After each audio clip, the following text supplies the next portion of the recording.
Why does the Bank of Canada actually exist? Now, the central bank is going to lower its interest rates likely by double the pace that it has been at 50 basis points at its next meeting. And it's not the only one. The ECB is lowering interest rates as of this week as well, when they had planned on not lowering interest rates, trying to go at an every other meeting pace. Both of them are accelerating their rate cut schedules because they're reacting to the same thing. And it's even worse when you take a look at the Canadian central bank and its policy. And this is not a knock on Canada or our neighbors to the north. This is really, it's emblematic of a much larger problem here, which is that when you look at Canadian monetary policies, which isn't monetary policy, it's interest rate policy, and you line it up with, for example, the Federal Reserve's interest rate policy, what you see is that they're almost exactly identical. And if they're almost exactly identical, why do we need a central bank in Canada and one in the US? And it gets even worse than that, because when you line up Canadian consumer price rates with their US counterparts, guess what? They are by and large the same thing too.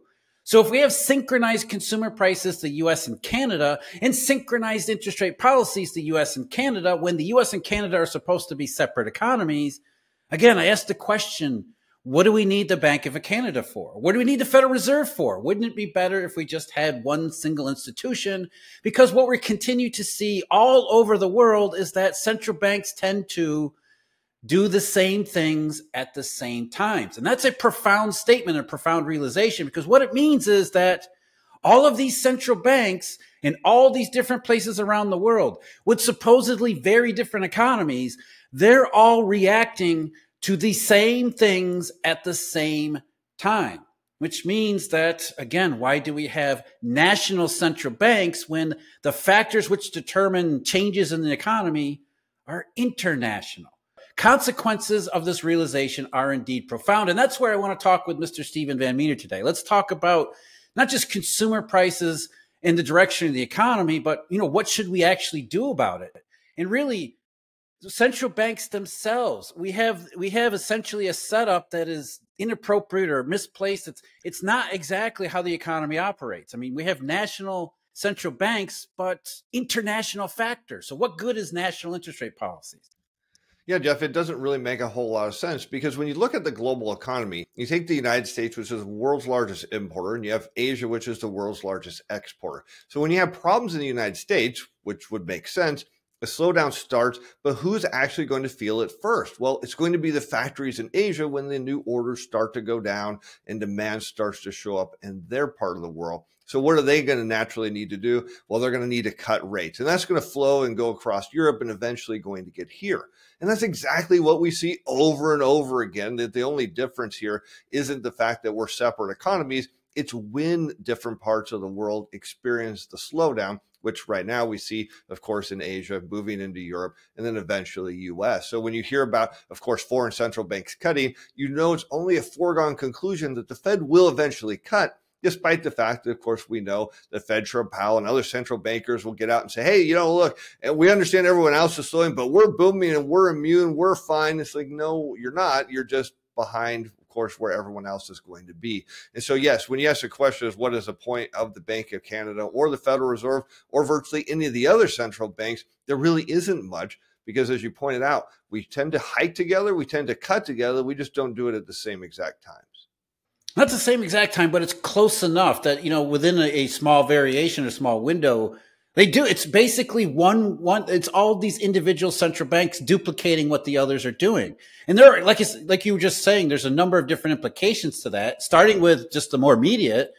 If the Bank of Canada is accelerating its rate cutting schedule because of two reasons, one is that consumer prices in Canada have slowed way down. In fact, they're now below the Bank of Canada's target too. So the problem of undershooting has hit Canada, as it has already visited many places around Europe. So the ECB, for that same exact reason, is doing the same thing. They're accelerating their rate cut schedule too. As I said, they cut this week, even though they didn't plan originally on an October rate cut. They're accelerating their schedule based on falling consumer price rates that are basically the same time, but it's also because they all see a growing weakness in their own economies. You just point out, Steve, they're reacting to, okay, consumer price rates are coming down all over the world at the same time, but okay, the consumer price rates are coming down, and we can see The employment picture is becoming more cloudy, becoming more negative. Demand never really picked up all that much in the goods economy. Now there's some softening in services. So if Canada sees it and Europe sees it and South Korea sees it and they all start acting in the same way, as I said in the introduction, they're all reacting to the same things at the same time. We're left with asking, what is Jay Powell actually doing here? What is his role? I know he has to come out and say, yeah, everything's just fine, but he knows that around the edges, around the rest of the global economy, they can already see it coming. Yeah, Jeff, and as a domestic banking regulator, well, that's what the Fed's really for, and that's their primary job. And we can make the case of why does Bank of Canada or any other central bank exist is simply from a regulatory standpoint. But if it's all about setting interest rate policy, we don't even need a central bank to do that. We could let the market do it. We could just say, hey, the 6-month T-bill rate, or pick whatever one we like and say from now on, once a month, that it's going to actually, pick whatever level the average rate is, and it's going to set it there for the month or whatever formula. And you could just get rid of all these FOMC meetings, all these press conferences that everyone sits around and worries about and wonders about, and then actually sees no effect from them, and just let the market decide. I think ultimately that's what it comes down to, right? Is that, interest rate policies, which is really all they have. They have balance sheet policies, which are really supposed to supplement their interest rate policies. But what we're saying is that national central banks and their national interest rate policies are irrelevant with these global factors.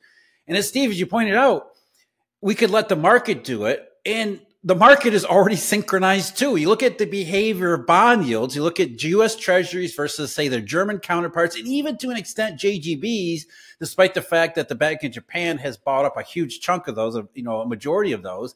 There's still fluctuations in the Japanese government bond market that match what we see in treasuries in Germany. So we have a globally synchronized bonds market, which is market interest rates, and we have a globally synchronized consumer prices that are going up. At least they were going up in 2020 and 2021 into 2022. And now they're coming down in synchronized fashion, and weakness is growing in synchronized fashion. So the idea of national central banks is not about economics or even about finance. We're really talking about politics, aren't we? Yeah, absolutely, because we are a globally synchronized economy, and we can actually say the Fed really doesn't do much because, Jeff, as you mentioned, Canada's interest rate policy is highly correlated to the Fed's policy. Well, we can then say the Fed's policy is highly correlated to, again, 3 or 6 month T-bill rates, whichever one is closest. And we could say we don't need either of them to do this because there's absolutely no point. Because all the Fed's doing, in fact, all any central bank is doing, is reacting to the same thing that's going on in the global economy. But as you mentioned, not exactly at the same time, but close enough, we'll say, for government work. For government, that's really what it is. And so you have to ask the question, look, if consumer prices, let's just focus on that. If consumer prices in the US are highly coordinated with Canada, would it have mattered if the Bank of Canada did nothing the entire time? Or the other way around, maybe the Bank of Canada changes its interest rate, but the Fed does nothing. If there are global factors that are driving consumer prices, then both the Canadian Central Bank and the U.S. Federal Reserve are superfluous. They don't have a central role. If the global factors are what drive consumer prices, and you can see that by the high degree of correlation, as well as the timing of everything, then, central banks are they exist for something else other than economics. And that what they exist for is really to be a lightning rod for politicians and government. So they can say, we have this agency that has this power and ability to raise and lower interest rates. And we're going to tell you repeatedly that this national central bank that raises and lower interest rates is the most powerful thing you've ever seen. Even though when you actually examine the evidence, you see zero correlation with them raising and lower interest rates, and it never seems to work. They keep up the myth and mystique because for governments and politicians, it's convenient to have a central bank around as either someone to say, that's our boy, they know what they're doing, they're really successful, or when it goes wrong, they say, those stupid idiots, they're independent, and we can blame the central bank because they don't know what they're doing. It's very convenient to have a central bank. But we're not politicians. We're more concerned about the economy, consumer prices, purchasing power, and sustainable long-run growth, which has nothing to do with all of these central banks reacting to the same things at the same time. Yeah, that's right, Jeff. And if you believe in the myth of central banks, which you and I absolutely do not, you start to really examine it. Is it really possible for an economy or a global economy to react to a change in interest rates? I mean, you look what happened last month. We got a 0.5 point cut. And then what happened? Retail sales jumped, employment jumped. But was it really because the Fed cut rates halfway through the month? We can't even make that correlation, but yet that's how the market interprets this. Hey, look, the Fed cuts, inflation's coming back, but it doesn't make absolutely any sense because, when you and I go to the store to purchase something, we don't think about interest rate policy before we make that purchase. We look at our budgets, we look at our income, we look at where we're at financially. We don't think about interest rate policy, but yet they do such a great job of selling that. And you've got it exactly right. The politicians need a scapegoat here, as you mentioned, say, hey, look how great things are because the Federal Reserve's doing their job. And of course, they're happy to come out, every speaker, and say, look at how great we are. You don't understand what we do, but hey, don't worry. Because of us, you're more prosperous. And when things go wrong, you absolutely need them, not because the Fed did something by, say, cutting rates or doing QE, but to come out and do the one very important thing and say, we didn't see that happen. It wasn't in our models. We're going to have to go back and adjust. It's going to take many years, but there was no way we could have seen this hit the economy. And so it's not our fault either.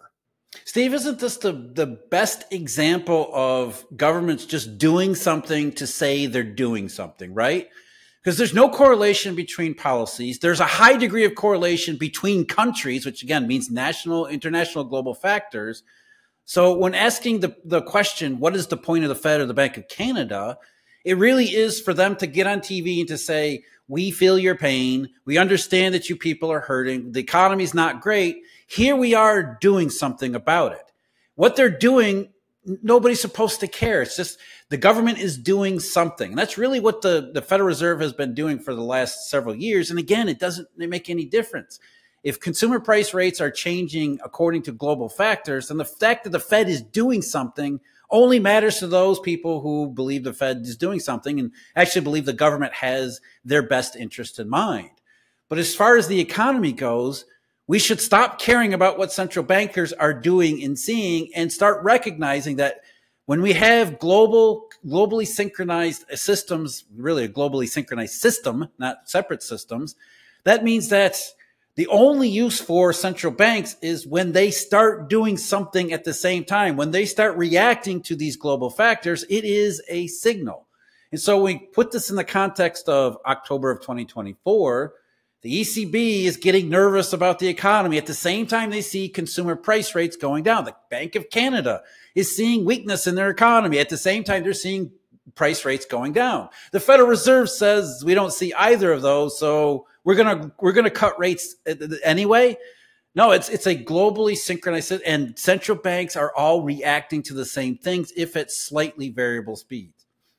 Yes, Jeff, and we talked about this before the show of why I think that partially the Fed cut rates. We both agree that they are concerned about the labor market. And even though, of course, the non-farm payroll doesn't suggest any issues, we do know the Fed speakers, talk to, of course, all the constituents in their regions, particularly the large employers, and they know what's really going on there.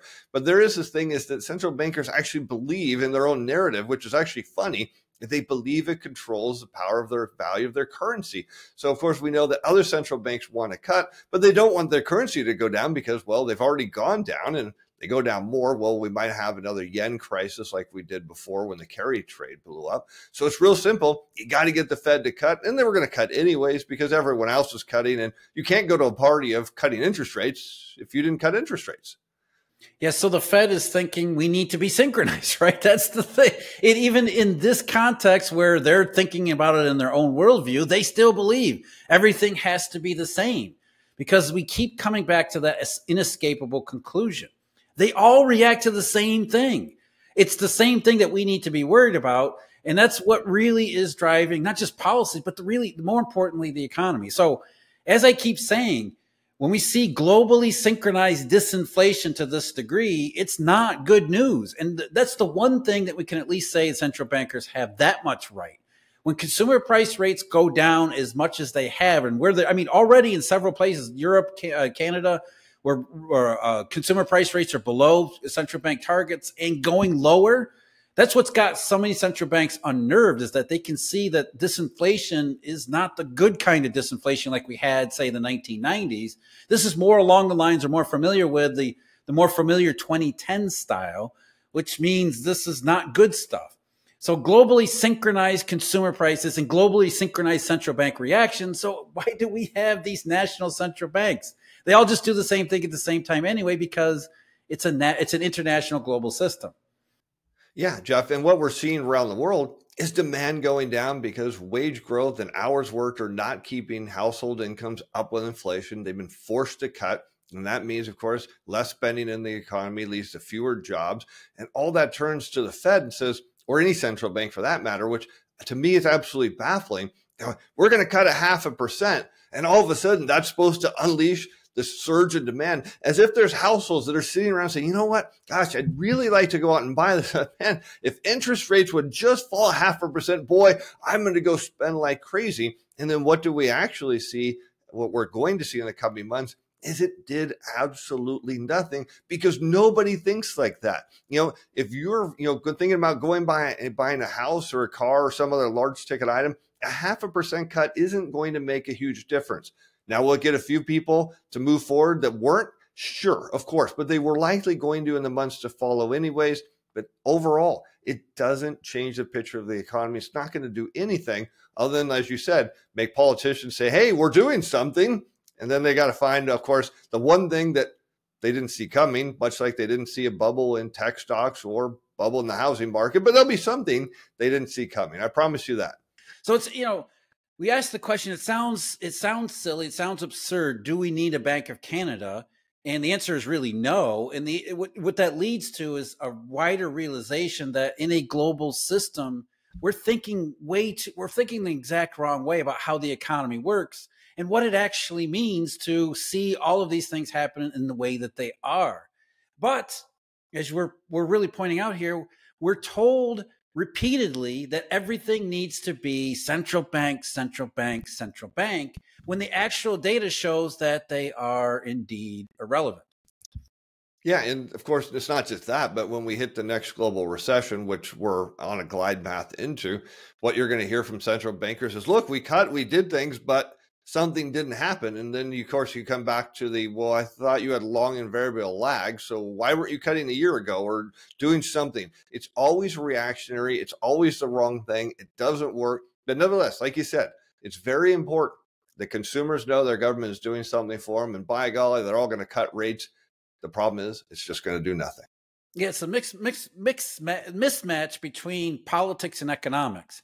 The politics are the central banks are useful. The economics are it's global factors, not central banks. Damn it. That's very funny. That was great. Why is they caring to? Well, that's the whole show, folks, right there. The story. Every time we don't know.